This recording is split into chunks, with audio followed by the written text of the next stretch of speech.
مجرم څوک دی دویمه برخه. وصیت لیک. ولیدل چې سعید او صوبیا ترور د دروازې په لور روان دي. دروازه پرانیستل شوه. 3 ځوانان، 3 ښځې او 2 ماشومان ولاړ ول. د دروازې له پرانیستلو سره سم صوبیا ترور غاړه غړۍ شوه او په ژړا یې پیل وکړ. هغوی وپوهېدل چې دا 3 ځوانان د اجمل کشران ورونه دي چې له خپلو میرمنو او ماشومانو سره راغلي. هغوی ټول دننه راغلل او د ناستې خونې کې کېناستل. آصف د تقریر په ډول وویل: د ځان وژنې دې قضیه کې تر ټولو ډیره د حیرانتیا وړ خبره د پولیسو د مشر خاور وینا ده چې ښاغلی اجمل د خپلې ناروغۍ له امله تر دې حده اندېښمن و چې غوښتل یې خپل ځان زنداني کړي، په داسې حال کې چې هغه په خپل کور کې د هغه میرمن او خدمتګار د هغه په شاوخوا کې هم د اندېښنې په نوم کوم څه نه دي احساس کړي او برعکس خوښ لیدل شوی. آخر دا 2 حالتونه په یو وخت څنګه امکان لري؟ یعنی هغه اندېښمن هم و او خوښ هم. آفتاب وویل: زه هم همدا فکر کوم چې دا څنګه امکان لري، خو یوازې په فکر کولو هیڅ کومې پایلې ته نشو رسېدای. د کور خلک خو په خپل غم اخته دي، مګر موږ باید یو څه وکړو. راځئ چې د ډاکټر رحماني خوا ته ورشو. ښه نظر دی، راځئ چې ځو. ته یې وویل. له صوبیا ترور یې اجازه واخیسته او له کوره ووتل. د ډاکټر کلینیک پیدا کول ستونزمن کار نه و، مګر د ناروغانو ګڼې ګوڼې ته په کتو ورخطا شول. فرحت په انتظار خونه کې 4 خواو ته نظر واچوه. یو ځای دا لیکنه تر سترګو شوه: عاجل ناروغ دی، د خپل نوبت انتظار نه کوي. فرحت له ځان سره وبونګېده: زما په اند موږ هم خپل نوبت ته نشو په تمه کېدای. د آفتاب او آصف هم د حیرانتیا ته پام شو. بیا 3 واړه په خندا د ډاکټر د خونې په لور ورغلل. آفتاب او آصف فرحت له 2 لاسونو ونیوله او هغې په 2 لاسونو خپله ګېډه ونیوله. کله چې دروازې ته نږدې شول نو هلته ناست منشي وویل: آیا ستاسې نوبت دی؟ آصف په یوه ساه وویل: نه، خو د دې وضعیت ډیر خراب دی، د قولنج ناروغي لري. منشي په بیړه ورته دروازه پرانیستله. ویې ویل: هو، بیا نو تاسو ورځئ، دننه په تخت یې وغځوئ. په داسې حال کې چې 3 واړو خپله خندا کابو کړې وه، د ډاکټر خونې ته ننوتل. دا وخت ډاکټر د یو ناروغ په معاینه بوخت و. د دروازې له غږ سره یې په بیړه مخ راواړوه او ویې ویل: خیر خو دی؟ آفتاب وویل: هو خیر دی، خو موږ په تمه نشو پاتې کېدلی. مقصد مو څه دی؟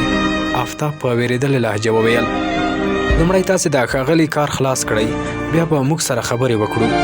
ډاکټر رحماني په ځیر 3 واړو ته وکتل او بیا خپل ناروغ ته مخ کړ. 15 دقیقې وروسته لا ناروغ اوزګار شو او د دوی په لور یې مخ کړ. ویې ویل: ښه نو اوس ووایئ چې ولې مو نوبت مراعات نه کړ؟ آفتاب په سړه لهجه وویل: اجمل شیرازي ځان وژنه کړې ده. ډاکټر رحماني ټکان وخوړ. ویې ویل: پوه نه شوم، کوم اجمل شیرازي؟ څو ورځې وړاندې هغه ستاسې خواته راغلی و، د خپلې عجیبې ناروغۍ په اړه یې ویلي و چې په زړه کې د قتل کولو هوس پیدا شوی او خپله مخه نشي نیولی او تاسو ورته نسخه هم تجویز کړې وه.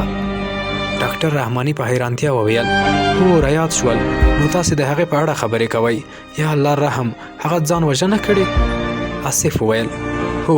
ایا تاسې موږ ته ویلی شئ چې هغه د خپلې ناروغۍ په اړه تاسې ته څه وویل؟ دا خو وروستۍ خبرې دي، لومړی خو دا ووایئ چې تاسې څوک یاست؟ آفتاب وویل: زه د پولیسو د مشر کامران میرزا زوی یم او اجمل شیرازي مې د پلار نږدې ملګری و. پلار مې د کوم اړین کاروبار لپاره له ښاره بهر دی. د هغه تر راتلو دا زما مسؤلیت دی چې د پیښې اصلیت معلوم کړم.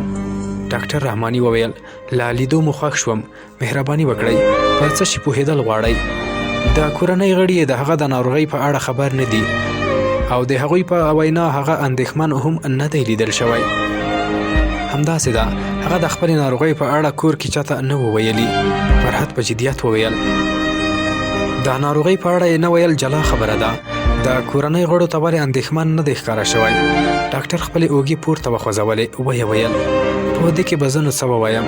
فرحت په خواشینۍ سره وویل: او وروسته له تاسې هغه د پولیسو مشر خبر ته ورغلی و تر څو په بندخونه کې زنداني کړي.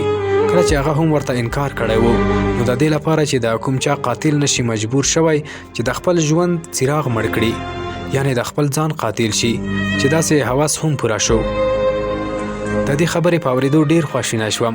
آیا زه څه خدمت کولی شم؟ آصف په بیړه وویل یس، یو څو پوښتنې نورې دي. آیا په رښتیا داسې کومه ناروغي شته؟ هو، زموږ هیواد کې خو دومره نشته. په 10 میلیونو کسانو کې شاید یو کس پرې اخته وي، مګر په پرمختللو هیوادونو کې چې مذهب یې هم اسلام نه وي دا ناروغي پکې ډېره عامه ده. په مسلمانانو کې د دې ناروغۍ وایروس په اسانه نه خپریږي. فرحت وویل آیا دا کوم دماغي اختلال دی؟ هو بالکل. نو دا ناروغي د درملنې وړ نه ده؟ ولې نه، بالکل د درملنې وړ ده. خو اجمل دویم ځل زما خواته رانغی. که یوه میاشت یې خپله درملنه جاري ساتلې وه نو ډېر ژر به روغ رمټ شوی وی، خو په ځان وژنه کولو کې بیړه وکړه. سمه ده ښاغلیه، ډېره مننه، ستاسې ډېر وخت مو ونیوه. ټول له خپلو ځایونو پاڅېدل. ډاکټر په غمجنې لهجه وویل هیڅ خبره نه ده. ټولو ته یې د خدای پامانۍ لاس ورکړ او 3 واړه بهر ووتل. په انتظار خونو کې ناستو کسانو په غټو غټو سترګو دوی ته کتل. داسې ښکارېده چې دوی ډېر وخت تیر کړی و. آصف وویل څه فکر کوئ د پولیسو د مشر خبر سره هم وګورو؟ آفتاب وویل زما په اند خو هغه راته کومه نوې خبره نشي کولی. فرحت وویل زما په اند هم. نو راځئ چې بیرته د ترور کور ته ورشو، وبه وینو چې اوس هلته څه روان دي. د اجمل کاکا ورونه خو هم باید وتلو. آفتاب په غوسه وویل اخیر ولې؟ آیا دا د ځان وژنې قضیه نه ده؟ فرحت په تونده لهجه ځواب ورکړ د بوټو ماته شوې څانګې زما په مغزو کې چوخیږي، او دا خبره هم چې د کورنۍ غړو یې هغه هیڅکله اندېښمن نه دی لیدلی. نو د دې غوره لاره دا ده چې ته د خپلو مغزو درملنه وکړې، بیا به دې په مغزو کې داسې خبره نه چوخیږي. فرحت له غوسې سره شوه. ویې ویل زه ستاسې مشورې ته هیڅ اړتیا نه لرم او په راتلونکي کې بیا هیڅکله د داسې بیکاره مشورې راکولو هڅه ونه کړې. څو دقیقې وروسته 3 واړه د شیرازي کور ته ورسېدل. د خدمتګار له خولې خبر شول چې ټول په سالون کې ناست دي. وکیل صاحب راغلی او په څو شیبو کې به وصیت واوروي. په چټکو ګامونو یې ځانونه سالون ته ورسول. آفتاب په نرمه لهجه وویل که تاسې ته کومه ستونزه نه وي موږ د ننه درتلی شو. ټولو په حیرانۍ د آفتاب په لور وکتل. صوبیا ترور ژر وویل هو ولې نه، زه هم ستاسې په تمه وم. 3 واړه وړاندې ورغلل. په څوکیو کې ناستل. د اجمل شیرازي ورونو او وکیل صاحب په پوښتونکي نظر صوبیې ته وکتل. صوبیې وویل دا د پولیسو د مشر کامران میرزا زوی او هغه یې وریرونه دي چې زما د خاوند نږدې ملګری و. میرمن میرزا هم د اوس له دې ځایه ولاړه. وکیل یو څه ډاډمن شو او ویې ویل اوهو بیا نو سمه ده. د هغوی پام شو چې وکیل یو ډېر کم عمره ځوان دی. په سالون کې خاموشي خپره شوه او وکیل صاحب خبرې پیل کړې.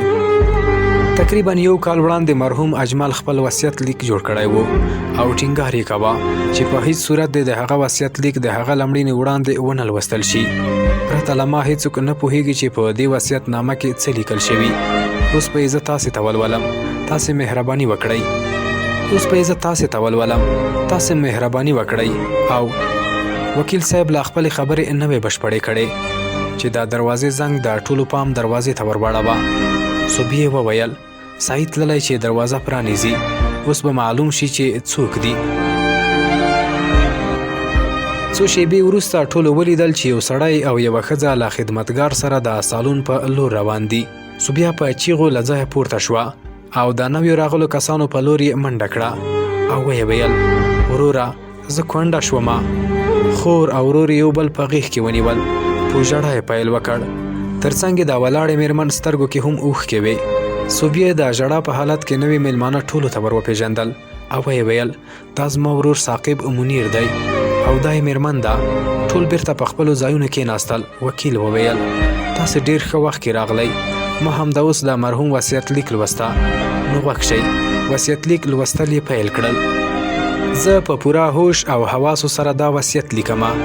دا به یوازې زما له مړینې وروسته لوستل کیږي او هر لفظ به یې عملي کیږي. زما له مړینې وروسته به زما د ټولې شتمنۍ کور او بانک کې پرتې پیسې مالکه زما میرمن وي. د فابریکې ټوله ګټه به هم په بانک کې جمع کیږي. زما میرمن به د کور او فابریکې د خرڅولو صلاحیت نه لري. له بانک نه په هره میاشت کې له 50,000 څخه ډېرې پیسې نشي ایستلی.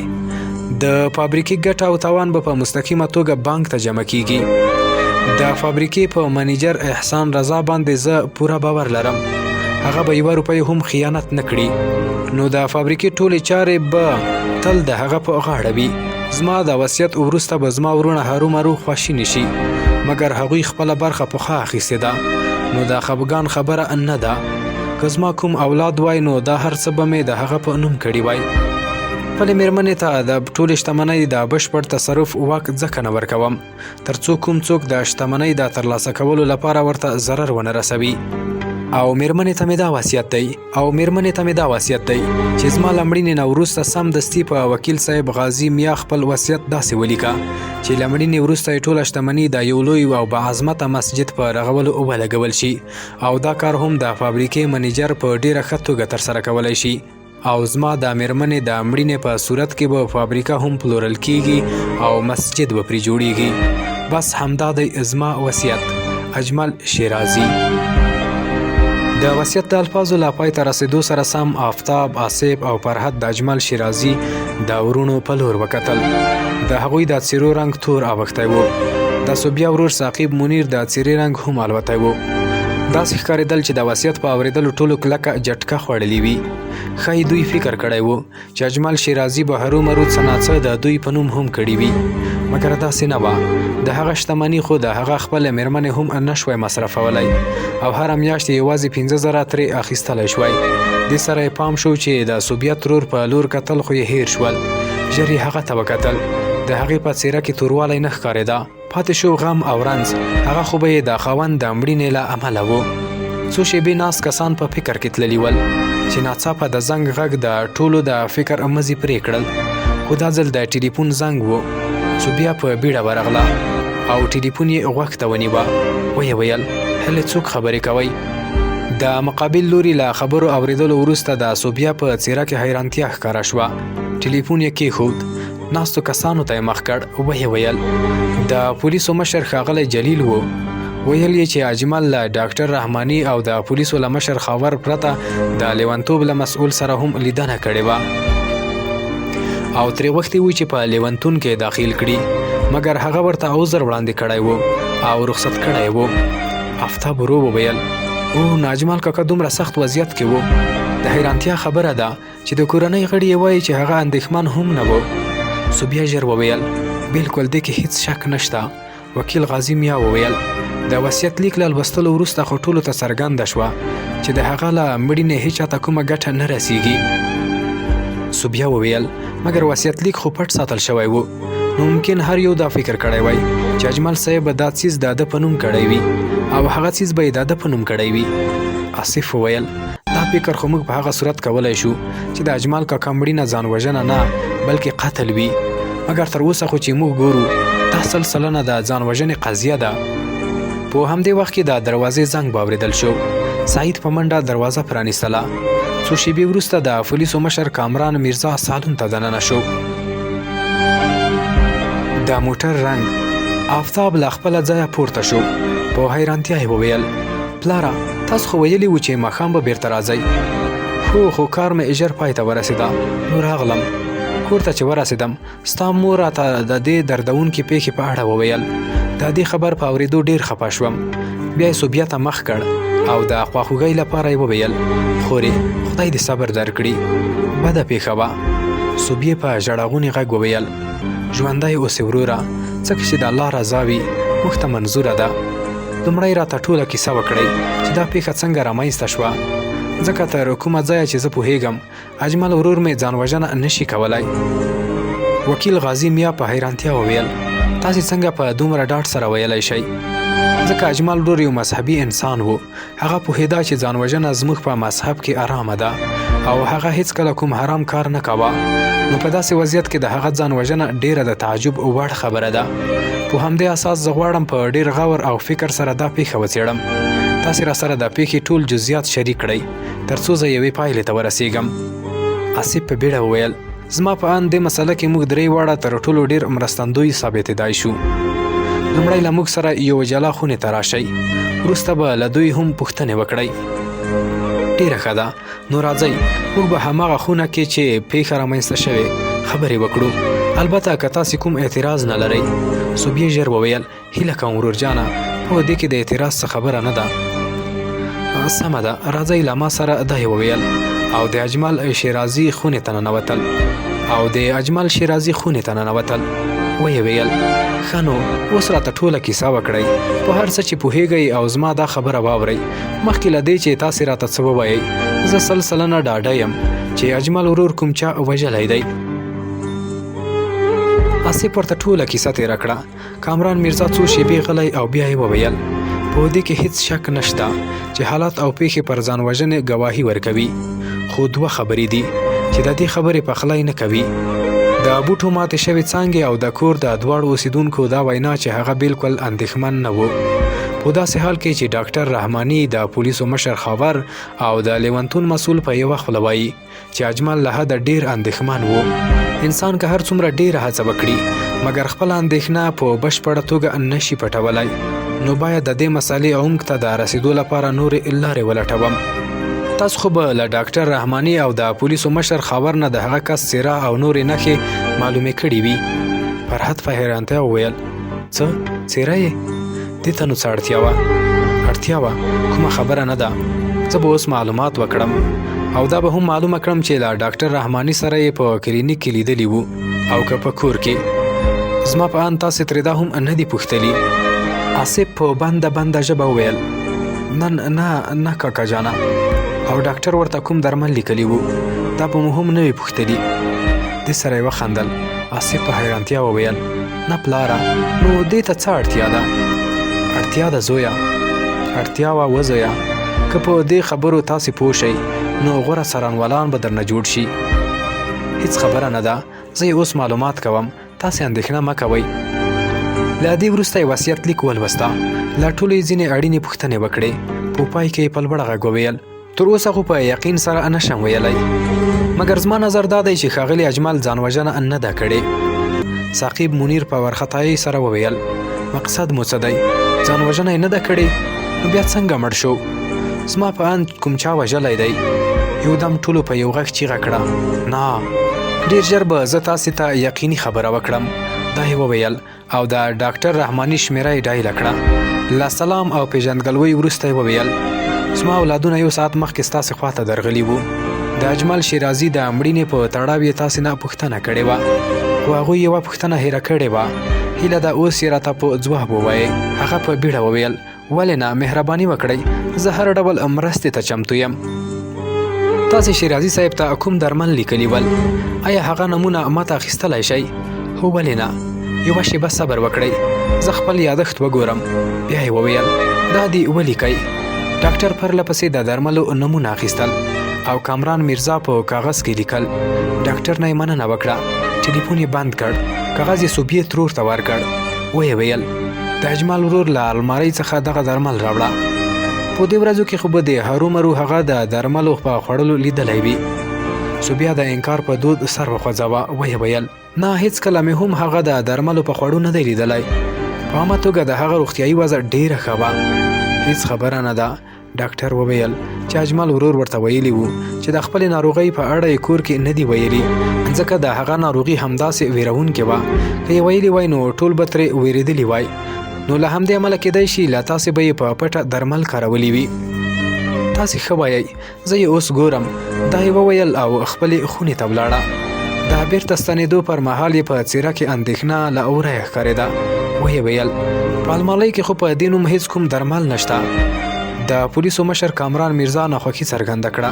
ویې ویل بیا نو تاسو ټوله خونه ولټوئ، راځئ موږ هم در سره ځو، مرسته کوو. 5 واړه خونې ته ورغلل. د درملو په لټون یې پیل وکړ.